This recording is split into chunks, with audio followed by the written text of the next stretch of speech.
না'বুদু ইল্লা ইয়াহু ওয়া বিল ওয়ালিদাইনি ইহসানা। আল্লাহু আকবার। জালালউদ্দিন রুমি চতুর্থ নাম্বার প্রশ্ন শেষ করে পঞ্চম নাম্বার প্রশ্নে গিয়ে বলে, এক নাম্বার প্রশ্ন কি বলেন তো দেখি, মনে আছে কিনা? এক নাম্বার, সমস্ত মানুষ ক্ষতির মধ্যে কে ব্যতীত? কথা বলেন, কে ব্যতীত? ওয়াজ মুখস্থ করেন, সমস্ত মানুষ ক্ষতির মধ্যে কে ব্যতীত? আলেম ব্যতীত। দুই নাম্বার, সমস্ত আলেম ক্ষতিগ্রস্ত কি ব্যতীত? আমল ব্যতীত। তিন নাম্বার, সমস্ত আমলকারীরা ক্ষতিগ্রস্ত কি ব্যতীত? ইখলাসিয়াত ব্যতীত। চার নম্বরে গিয়া বলে রে, সমস্ত ইখলাস ওয়ালারা ক্ষতিগ্রস্ত পিতা মাতার সন্তুষ্টি ব্যতীত। কি ব্যতীত? পিতা মাতার সন্তুষ্টি ব্যতীত। আমার অনেক ইখলাস রয়েছে, অনেক আমল রয়েছে, অনেক ইলম রয়েছে, কিন্তু আমার উপর মা বাবা নারাজ হয়ে আছে। আমার ইলম, আমার আমল, আমার ইখলাসিয়াত, আমার খুলুসিয়াত আল্লাহর কাছে কোনো মূল্য। কারণ হলো রে, নবীর সাহাবীদের থেকে বড় ইখলাস ওয়ালা কোন ব্যক্তি, নবীর সাহাবীদের থেকে বড় আমল ওয়ালা কোন ব্যক্তি, নবীর সাহাবীদের থেকে বড় ইলম ওয়ালা কোন ব্যক্তি তামাম পৃথিবীর ভিতরে আসতে পারে? কথা বলো। নবীর সাহাবী মৃত্যু সজ্জায়, সংক্ষিপ্ত করে বোঝায় যায় রে মুমিন, মৃত্যু সজ্জায় সাহাবায়ে কেরাম দৌড়ায় নবীর কাছে গিয়া সালাম জানায়, ইয়া রাসূলুল্লাহ, ইয়া হাবিবাল্লাহ, ওগো নবীজি, আপনার অমক সাহাবী মৃত্যু সজ্জায়, কিন্তু বড় দুঃখের বিষয় হলো গো নবীজি, আপনার সাহাবীর কানে কানে কালেমার তালকিন দিতেছি, বারবার তাওহীদের বাণী আমরা উচ্চারণ করতেছি, কিন্তু আপনার সাহাবী জবান দিয়া কালেমা পড়তে পারে না। আল্লাহর নবী উপস্থিত হয়ে গেলেন।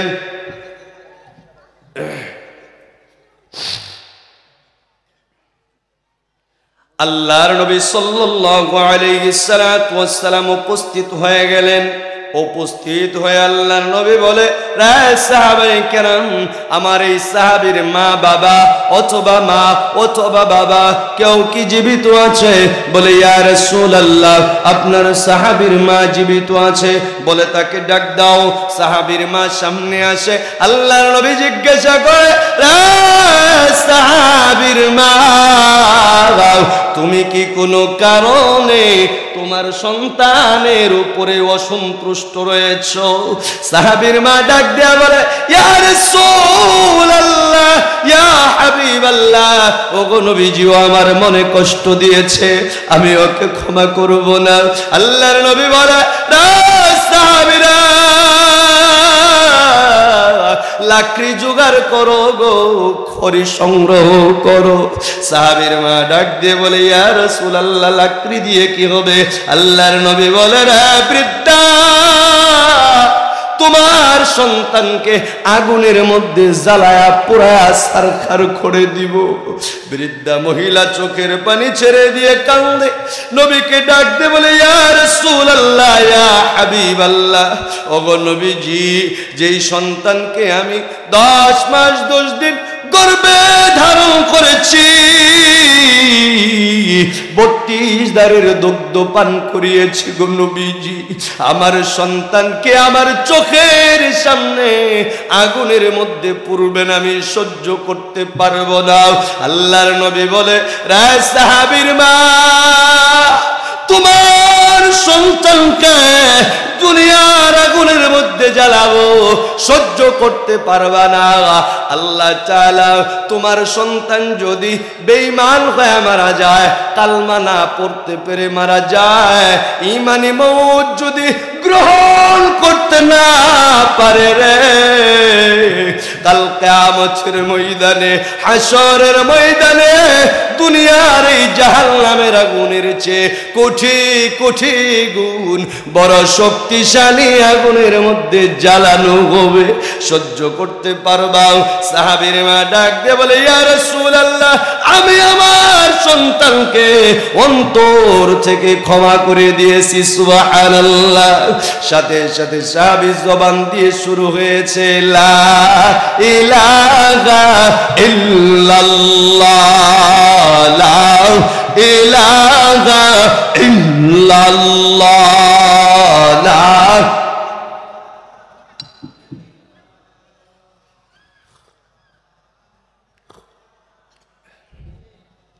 লা ইলাহা ইল্লাল্লাহু মুহাম্মাদুর রাসূলুল্লাহ। চিৎকার দিয়ে বলেন সাল্লাল্লাহু আলাইহি ওয়াসাল্লাম। যে কথা বলতেছিলাম একেবারে সংক্ষিপ্ততার ভিতরে আমার কথা শেষ করতে হবে। মুআজ্জাজ মুহতারাম, তামাম দুনিয়ার সমস্ত মানুষ ক্ষতির মধ্যে আলেম ব্যতীত, সমস্ত আলেম ক্ষতির মধ্যে আমল ব্যতীত, সমস্ত আমলকারী ক্ষতির মধ্যে ইখলাসিয়াত ব্যতীত, সমস্ত ইখলাসকারীরা ক্ষতির মধ্যে পিতা মাতার সন্তুষ্টি। কথা বলেন, বুঝাইতে পারছি আপনাদেরকে? পিতামাতার সন্তুষ্টি দরকার আছে কিনা নাই? এই টপিক নিয়ে লম্বা আলোচনা ছিল, ওদিকে যাচ্ছি না। কোরআনুল কারীমের আয়াত তেলাওয়াত করেছি, ইহদিনাস সিরাতাল মুস্তাকিম সিরাতাল লাযীনা আন'আমতা আলাইহিম গায়রিল মাগদুবি আলাইহিম ওয়ালাদ-দাল্লিন।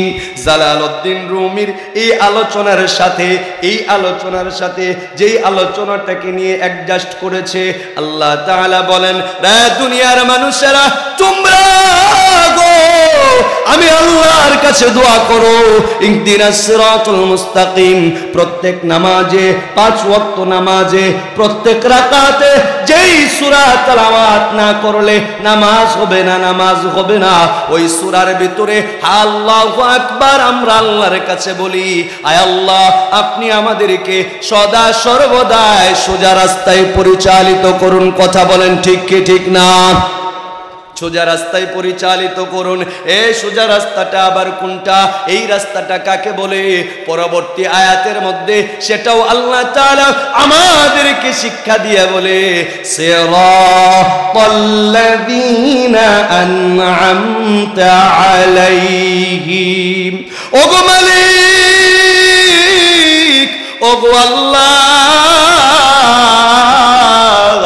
ওই সমস্ত ব্যক্তিদের রাস্তায় আমাদেরকে আপনি পরিচালিত করুন যারা অতীতে আপনার কাছে মাহবুব হয়েছে, আপনার কাছে দামি হয়েছে, আপনার কাছে প্রিয় হয়েছে। তাদের রাস্তায় আমাদেরকে চালান। তাদের রাস্তাটা কোন রাস্তা? তাদের রাস্তা হলো সাহাবায়ে কেরামের রাস্তা, তাবেঈনদের রাস্তা, তাবেঈদের রাস্তা, আম্মায়ে মুজতাহিদিনদের রাস্তা, ফুকাহায়ে কেরামের রাস্তা, শুহাদায়ে কেরামের রাস্তা, সালিহিনদের রাস্তা, সিদ্দিকিনদের রাস্তা। মোট কথা কিয়ামত পর্যন্ত আনেওয়ালা উম্মতের উলামায়ে কেরামের রাস্তা। কথা বুঝাইতে পারছি? ওই রাস্তায় জন্যই আমরা দোয়া করি, ওই রাস্তায় আমরা আল্লাহর কাছে চাই। এরে দোস্ত বুজুর্গ, ওই রাস্তাটা কোন রাস্তা? বলে উলামায়ে কেরামের রাস্তা। প্রশ্ন করতে পারো, এখানে উলামায়ে কেরাম কোথা থেকে আসলো? আল্লাহর নবী সাল্লাল্লাহু আলাইহি সাল্লাতু ওয়াস সালাম ফরমান, ক্বালান নবিয়্যু সাল্লাল্লাহু আলাইহি সাল্লাতু ওয়াস সালাম, ইন্নাল উলামা ওয়ারাসাতুল আমবিয়া। উলামায়ে কেরাম সমস্ত নবীদের ওয়ারিস। এখানেই শেষ নয়, আল্লাহর নবী পরবর্তী আরেক হাদিসের ভিতরে জানায়, যেই হাদিস আমি আপনাদের সামনে তেলাওয়াত করেছি, ক্বালান নবিয়্যু সাল্লাল্লাহু আলাইহি সাল্লাতু ওয়াস সালাম, খায়রুকুম মান তাআল্লামাল কুরআনা ওয়া আল্লামা। নবী বলেন, তামাম দুনিয়ার মানুষেরা, তোমাদের মধ্যে সর্বোত্তম সর্বশ্রেষ্ঠ ব্যক্তি হলো তারা, সর্বোত্তম মানুষ হলো তারা, নবীর আদর্শে আদর্শবান হলো তারা যারা কোরআনুল কারীমের শিক্ষা করে এবং করায় যারা। কথা বলো ঠিক কি ঠিক না? তাহলে বোঝা গেল তামাম দুনিয়ার মধ্যে সর্বশ্রেষ্ঠ সর্বোত্তম মানুষ হলো কোরআনের ইলম শিক্ষা করে যারা।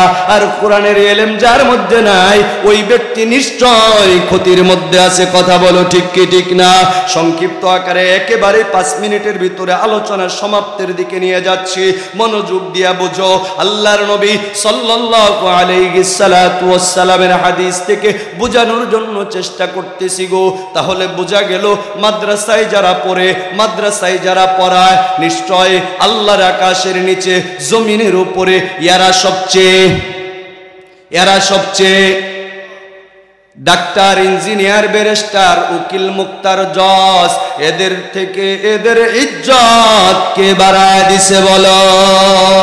আল্লাহ বলে রে কুলিল্লাহুম্মা মালিকাল মুলক তু'তিল মুলকা মান তাশা ওয়া তানজি'ুল মুলকা মিম্মান তাশা ওয়া তু'ইজ্জু মান তাশা ওয়া তুযিল্লু মান তাশা বিয়াদিকাল খায়র ইন্নাকা আলা কুল্লি শাইইন কাদির। ইজ্জতের মালিক কে? জিল্লতির মালিক কে? আল্লাহ বলে আমি আমার কালামকে বড় দামি করে দুনিয়াতে প্রেরণ করেছি। যেই ব্যক্তি কালামকে ইজ্জত করবে আমি আল্লাহ তার ইজ্জত বাড়ায়া দিব। কি করবে ভাই? তার ইজ্জত বাড়ায় দিবে। মুআজ্জাজ মুখতারাম, সর্বশেষ ছোট্ট একটি পয়েন্ট নিয়ে আমি আপনাদের সামনে কথা বলতে চাই যে যারা কোরআন পড়লো, কোরআন পড়াইলো, এরা সবচেয়ে দামি। বলে এরা কি খালি দুনিয়াতেই দামি? এদের ক্ষমতা কি খালি দুনিয়াতে? না না না রে, এদের ক্ষমতা শুধু দুনিয়াতে না, এদের ক্ষমতা দুনিয়াতে যতটুকু আছে রে, কবরে যাওয়ার পরে এদের ক্ষমতা আরো বেড়ে যাবে। কেমন বাড়া বাড়বে, কেমন বাড়া বাড়বে সময় তো নাই, বলার মতো সুযোগ তো নাই। যেই চিন্তা ধারণা নিয়ে বসেছিলাম সেই সুযোগ আমার হচ্ছে না। মুআজ্জাজ মুখতারাম, কোনো মাদ্রাসার খাঁটি তালিবুল ইলম যদি কোনো একটা কবরের পাশ দিয়ে হাঁটিয়ে যায়, শর্ত হলো খাঁটি তালিবুল ইলম, গুনাহমুক্ত তালিবুল ইলম। যেই তালিবুল ইলমের ভিতরে গুনাহ নাই এমন কোন তালিবুল ইলম যদি কোনো মৃত ব্যক্তির কবরের পাশ দিয়ে হাঁটিয়া যায়, 40 দিনের জন্য আল্লাহ ওই ব্যক্তির কবরের আযাব বন্ধ করে রাখে।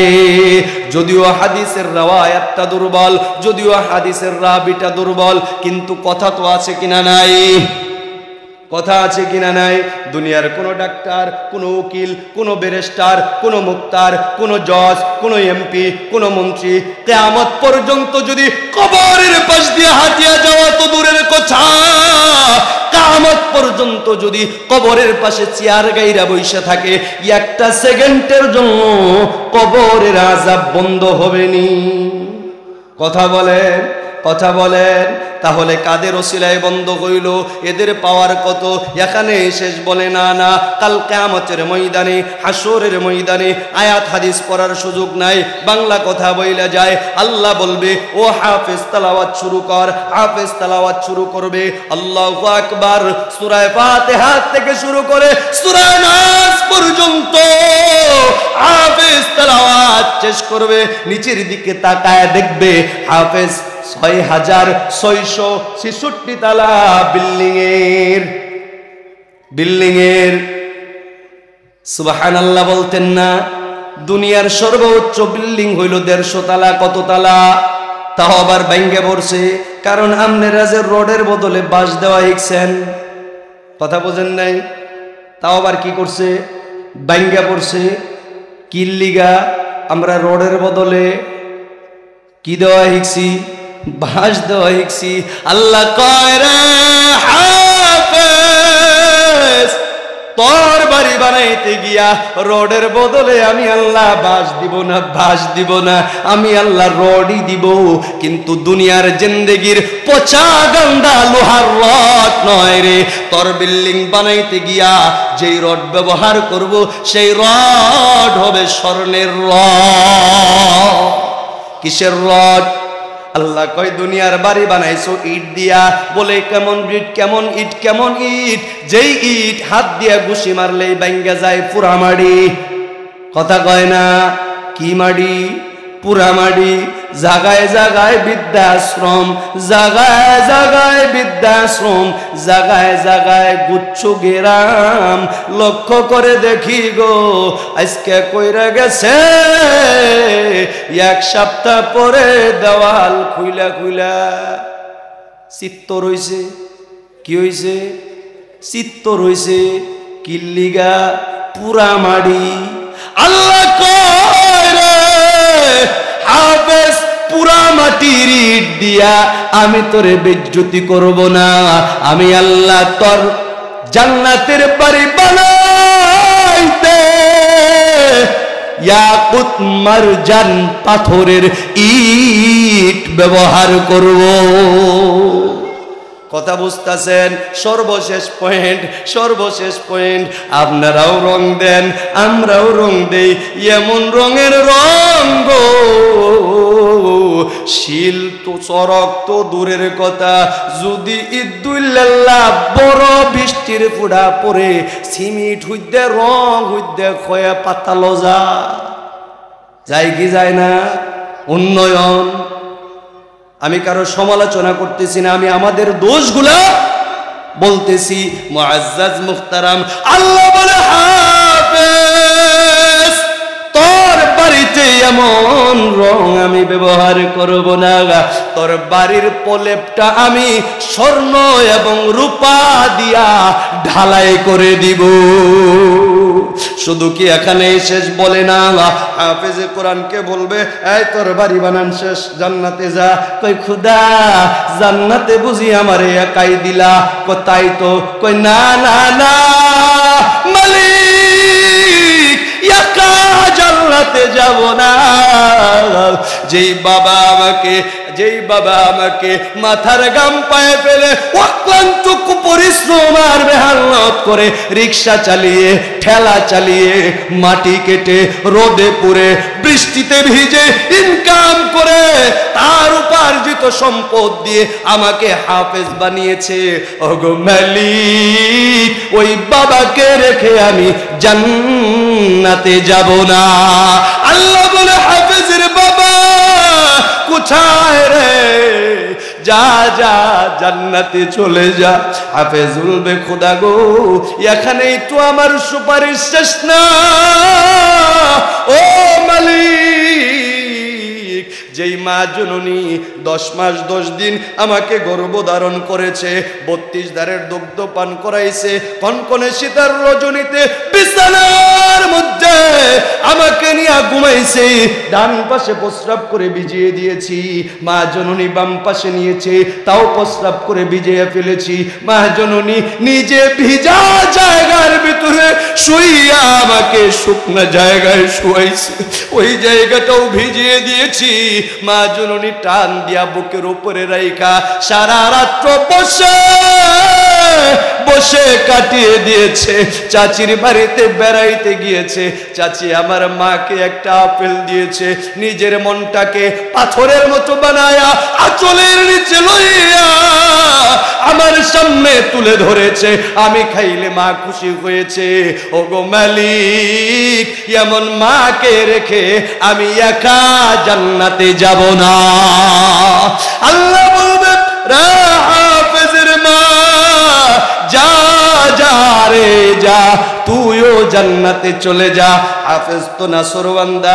আল্লাহ আমার দাদা কই, আল্লাহ আমার দাদি কই, আমার নানা কই, নানি কই, চাচা কই, চাচি কই, যার বাড়িতে লজিং থাইকা যার ঘরের খানা খাইয়া হাফেজ হইছি, আমার লজিং ওয়ালা কই, আমার লজিং ওয়ালার বিবি কই। আল্লাহ কয় হাফেজ রে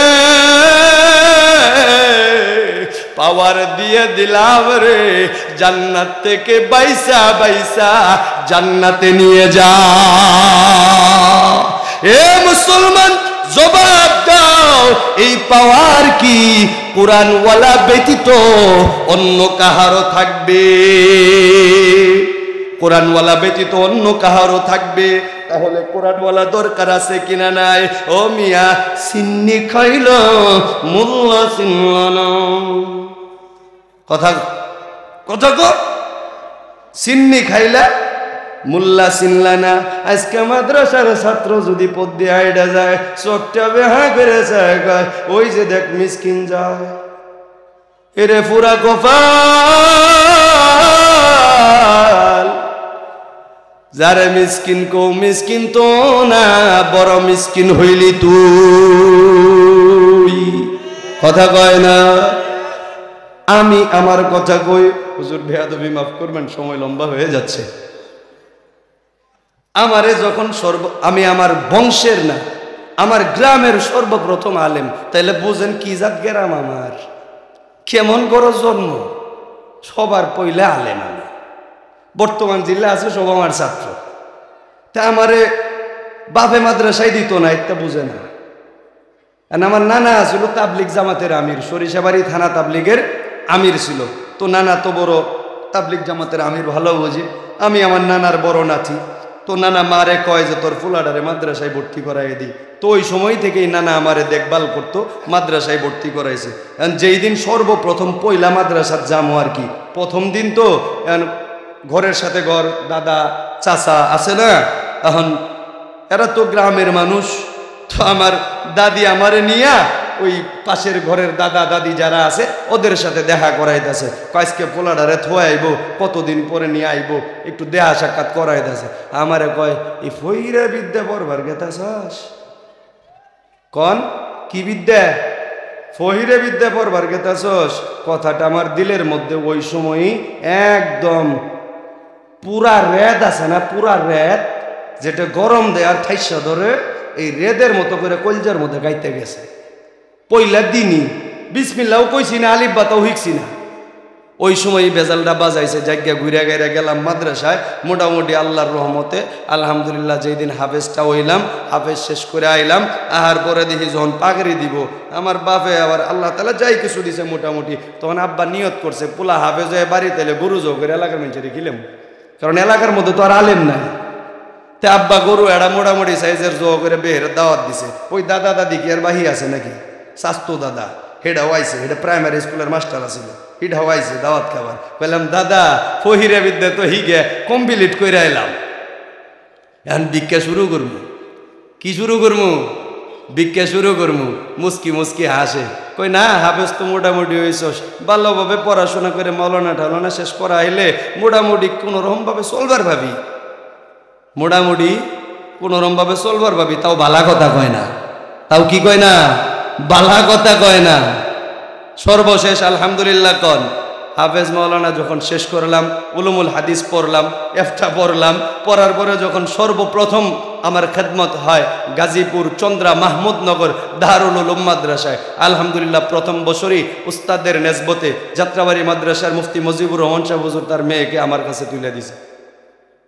আমি হুজুরের জামাই, আলহামদুলিল্লাহ। এটা আমার কোনো বিষয় না, এটা আল্লাহ তাআলার পক্ষ থেকে হয়তো ফাইসালা ছিল, আলহামদুলিল্লাহ। তো হুজুর আমাকে ওই খেদমতটা দিলেন, সর্বপ্রথম আমার জীবনের খেদমত। বেতন ধরছে ওই সময় আমার 22,000 টাকা, 22,000 টাকা পয়লা মাসের বেতন পায়।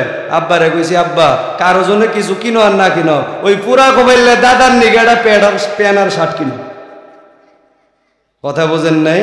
দাদার জন্য প্যান্ট শার্ট, সবার জন্য কাপড় চোপড় কিনা গেছি।